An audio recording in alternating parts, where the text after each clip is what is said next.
नमस्कार defence aspirants.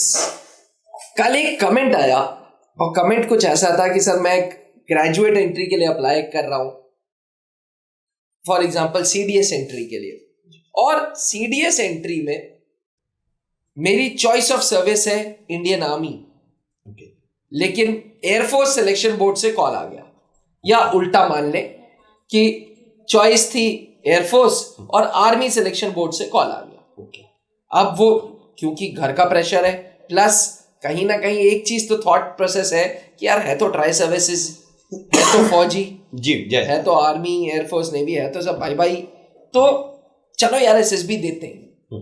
अब interview के दौरान इंटरव्यूइंग ऑफिसर ने पूछ लिया, what is your choice of forces amongst army air force navy, what is your first preference. सपना तो सर एयरफोर्स का है, हाँ। लेकिन दे आर्मी का सिलेक्शन बोर्ड रहे हैं, जायज बात है। इस केस में आंसर क्या होगा सर? बहुत सारे बच्चे, देखिए इसका जो ये सवाल बहुत फ्रीक्वेंट पूछा जा मतलब आता रहता है अपने पास, बहुत सारे बच्चे ये सवाल पूछते हैं जी। और ये देखिए कभी कभी ना चीज़ों को किसी और से पूछने से बेहतर है अपनी समझदारी को भी थोड़ा बढ़ा लिया करें, क्योंकि बात वही आ जाती है कि इनको लगता है हर एक चीज़ का जवाब कुछ ना कुछ बताओ सर, क्या बोलना, क्या आप नाराज और खुश करने जा रहे हैं किसी को?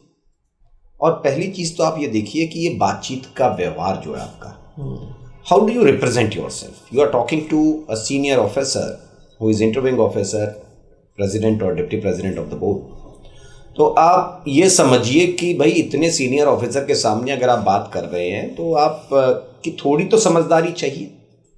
जवाब एक तरफ छोड़ दीजिए, आप जवाब के अलावा ऐसे सोचिए, सर इसको बहुत साधारण तरीके से हम समझाएं कि मान लीजिए मैं गया कहीं, कोई पाटिल साहब रहते हैं उनके पास मिलने गया, ठीक है। अब पाटिल साहब का दरवाजा बंद था, जैसा एयरफोर्स में हो गया दरवाजा बंद हो गया, तब तो आर्मी में आया। अब मैं पहुंचा, पास में रहते हैं यादव साहब, मैंने कहा चलो यादव साहब के पास मिल लेते हैं। अब मैं जाके क्या कहूंगा यादव साहब के पास? क्या ये कह दूं साफ साफ कि अरे यादव साहब मैं तो आपसे मिलने नहीं आया था, मेरा कोई इंटरेस्ट नहीं था आपके अंदर बैठते ही, है ना, मैं तो आया था पाटिल साहब से मिलने, वो तो उनका दरवाजा बंद था तो मैंने कहा चलो आप ही के यहाँ घूम लेता हूँ, थोड़ा सा आपसे ही मुलाकात हो जाएगी। अगर मैं ऐसी बात कहूंगा तो यादव साहब मेरे को चाय भी नहीं पिलाएंगे। True sir. कहेंगे यार ये क्या आदमी है, क्या बात कर रही है, इसको इतना सेंस नहीं, कहाँ बैठा है, कैसे है। तो आदमी बातचीत का तरीका बदल देता है वहां पर तुरंत, भले आपके पीछे जो सच्चाई है वो कुछ और है। That is difference between truth and innocence. सच बोलने में और मासूम होने में फर्क होता है थोड़ा सा। मैंने सच तो बोला बट इतना मासूम था कि मुझे मालूम नहीं था कि कहां क्या बात करनी चाहिए, है ना। रादर मुझे क्या करना चाहिए था, मैं यादव साहब के यहाँ पहुंचा, पाटिल साहब का दरवाजा बंद है, मैंने पहली चीज तो ये है, और यादव साहब क्या हाल चाल है, बड़े दिन हो गए थे मिले हुए, आज थोड़ा टाइम था, सोचा निकलूं, आप कहीं तो आपके पास दर्शन नहीं हुए, आप तो बड़े व्यस्त इंसान हैं, मैंने कहा मैं ही चलता हूं आपके पास। वो पाटिल साहब वाली बात दिमाग से हटानी पड़ेगी ना मुझे उस समय के लिए, या मैं उसको कैरी करूं?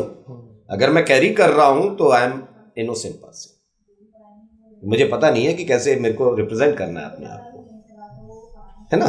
तो इस छोटी सी बात में मुझे लगता है कि इनको थोड़ा हिंट मिल गया होगा कि जवाब को किस तरीके से रखे।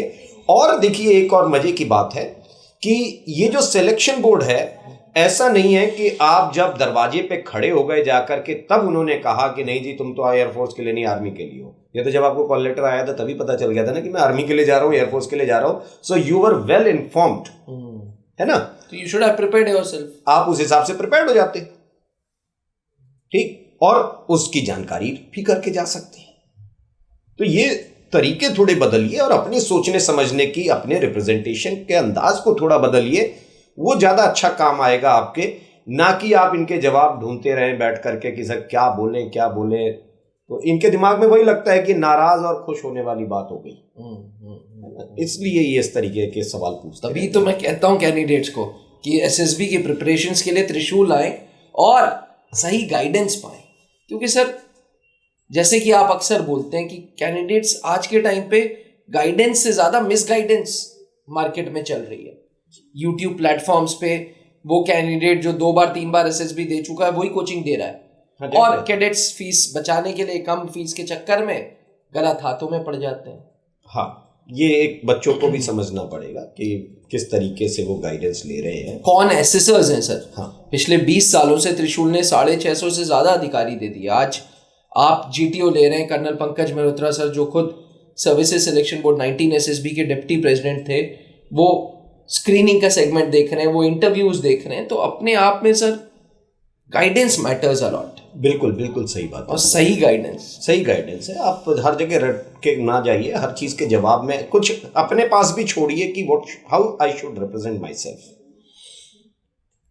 एस्पिरेंट्स ऐसे मजेदार वीडियोस के लिए त्रिशूल डिफेंस एकेडमी के चैनल को सब्सक्राइब करें और दोस्तों तक ऐसी वीडियोस जरूर पहुंचाएं, बिकॉज आपकी जो कम्युनिटी है, डिफेंस एस्पिरेंट्स की कम्युनिटी, उनको सही गाइडेंस की ज़रूरत है, सही वीडियोस की ज़रूरत है और चुन चुन के हम आपके कमेंट्स के अनुसार वीडियोस बना रहे हैं। इसलिए एस्पिरेंट्स आशा करते हैं कि आप वीडियो को शेयर करेंगे। बने रहिएगा त्रिशूल डिफेंस एकेडमी के साथ। Thank you. जय हिंद। जहां बनते हैं देश के गौरव, इंडिया का एकमात्र ऐसा कोचिंग इंस्टीट्यूट जहां कैडेट्स को ट्रेन किया जाता है आने वाले डिफेंस एग्जाम के अनुसार। अगर आपका भी सपना है भारतीय सेना में शामिल होकर देश की सेवा करने का, तो आज ही ज्वाइन करें त्रिशूल डिफेंस एकेडमी।